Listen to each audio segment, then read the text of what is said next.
علیکم O level students. First language code 3247 Urdu کا paper 2. اس میں ہمارے پاس نثر کا جو حصہ ہے وہ بہت خوبصورت ہی ایک کہانی ہے, بڑا عمدہ سا مضمون ہے کرنل محمد خان کا, اور وہ ہے قدر ایاز. قدر ایاز میں آپ نے دیکھا کہ کس طرح سے کرنل صاحب کے جو بیٹے ہیں وہ دیہاتیوں سے نفرت کا اظہار کرتے ہیں, وہ دیہاتیوں سے متنفر ہوتے ہیں, اور جب ان کے کسی دوست کی آمد پر انہیں اچھے انداز سے تواضع نہیں کی جاتی تو اپنے ملازم کو ڈانٹتے ہوئے جو ایک مخاطب کرتے ہیں اسے دیہاتی, کہ ہمیں دیہاتی سمجھا جائے گا, آپ دیہاتی.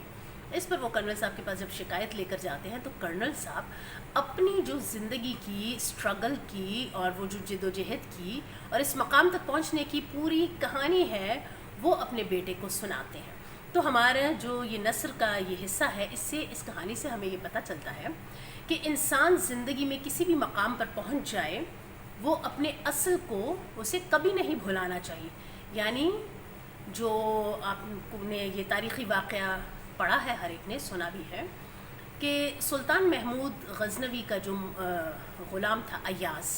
اس نے اپنا اصل لباس محفوظ اپنے پاس کس لیے رکھا تھا, تاکہ وہ اپنی جو اصل حقیقت ہے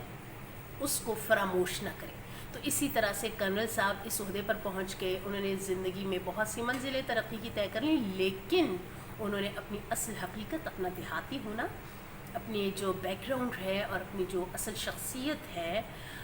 ان چیزوں کو بالکل بھی فراموش نہیں کیا, بلکہ انہیں اپنے بیٹے کو, اپنے ملازم کو بتانے میں بھی آر محسوس نہیں کی. تو کیمبرج کے حوالے سے اس کہانی کو لے کر ہم کیسے چلیں گے, اس پہ سوال کیسے ہونا چاہیے, اس کو ہم نے اٹیمپٹ کیسے کرنا ہے, اس کو سالو کیسے کرنا ہے, یہ آپ کو میں بتاؤں گی. جی تو او لیول اسٹوڈنٹس, اس وقت آپ موبائل اسکرین پر کرنل محمد خان کا مضمون قدر ایاز وہ دیکھ رہے ہیں. اس کا جو ایکچول ٹیکسٹ یعنی اصل متن ہے وہ آپ کی موبائل اسکرین پر چل رہا ہے. جیسا کہ آپ جانتے ہیں یہ ایک ایسے کرنل کی کہانی ہے جو ایک دیہاتی بیک گراؤنڈ سے ہوتا ہے اور جو ایک سادہ سی زندگی گزار رہا ہوتا ہے. اپنے گاؤں کے پرائمری اسکول سے تعلیم حاصل کرنے کے بعد وہ شہر آتا ہے, ہائی اسکول میں داخلہ لیتا ہے, اور پھر اس کا جو گیٹ اپ ہوتا ہے وہ کس طرح دیہاتی انداز کا ہوتا ہے اس کے حوالے سے گفتگو کی گئی ہے. اور قصہ کچھ یوں شروع ہوتا ہے کہ ایک دن کرنل صاحب کا بیٹا سلیم گھر پر نہیں ہوتا. سلیم کا کوئی دوست امجد اس سے ملنے کے لیے آتا ہے, تو ان کا جو ملازم ہے علی بخش وہ اسے کوک پیش نہیں کرتا, ڈرائنگ روم میں نہیں بٹھاتا, بلکہ امجد باہر برآمدے میں ہی بیٹھ کر اور ٹھنڈا پانی پی کر چلا جاتا ہے. جب سلیم واپس آتا ہے تو اسے اس بات سے بے حد تکلیف ہوتی ہے اور وہ اپنے ملازم علی بخش کو ڈانٹتا ہے کہ اس نے کیوں گول کمرے میں یعنی ڈرائنگ روم میں نہیں بٹھایا, کیوں کوک پیش نہیں کی. اس طرح تو اس کا دوست امجد انہیں دیہاتی سمجھے گا. اب دیہاتی کا تانا دینے پر اور پھر وہ اپنے ملازم علی بخش کو بری طرح سے ڈانٹتا جھڑکتا اور دیہاتی کہتا ہے, تو علی بخش چونکہ پرانا ملازم ہے وہ کرنل صاحب کو آ کر سلیم کے رویے کی شکایت کرتا ہے. تو سلیم آتا ہے, اسے بھی اس بات سے شکایت ہے کہ علی بخش کی وجہ سے اس کو بہت سبکی کا سامنا کرنا پڑا ہے. اب کرنل صاحب جب دونوں کو دیکھتے ہیں تو انہیں اندازہ ہو جاتا ہے کہ معاملہ بہت معمولی سا ہے, رنجش چھوٹی سی ہے, لہٰذا وہ سمجھاتے ہیں کہ دیہاتی ہونا کوئی عیب نہیں.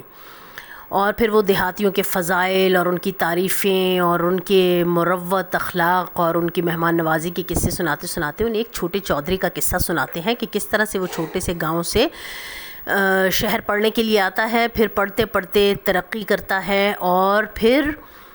اسی طرح سے ترقی کے مدارج طے کرتا ہے. اب جب چھوٹا چودھری جس شہر میں پڑھتا ہے وہاں پہ ایک اس کے استاد ہیں ماسٹر جی, وہ آ جاتے ہیں کسی وقت اس کے گاؤں. تو اب وہ کرنل صاحب وہ سارے واقعات سناتے ہیں کہ کس طرح سے اس کے جو ماسٹر جی تھے ان کی تواضع کرنے میں دیہاتی ہونے کی وجہ سے انہیں مشکلات پیش آئیں, اور لیکن انہوں نے اپنی تمام تر جو سادگی تھی اس میں وزاداری اور شائستگی کو, تہذیب کو, مہمان نوازی کو مد نظر رکھتے ہوئے جتنا کچھ ان سے ہو سکا انہوں نے ماسٹر جی کی مہمان نوازی کی. یہ بات سنتے ہوئے سلیم بہت حیران ہوتا ہے کہ کس طرح سے ان لوگوں نے ماسٹر جی کی تواضع کی، وہ قدم قدم پر دیہاتیوں کا ایک جاہل ہونا اور ان کے یعنی عیب تلاش کرنے کی ٹو میں رہتا ہے، لیکن کرنل صاحب اسے ہر معاملے پر لاجواب کر دیتے ہیں۔ اور آخر میں جب بتاتے ہیں کہ وہ تعلیم حاصل کرنے کے بعد فوج میں بھرتی ہو گیا تو اس پر سلیم کو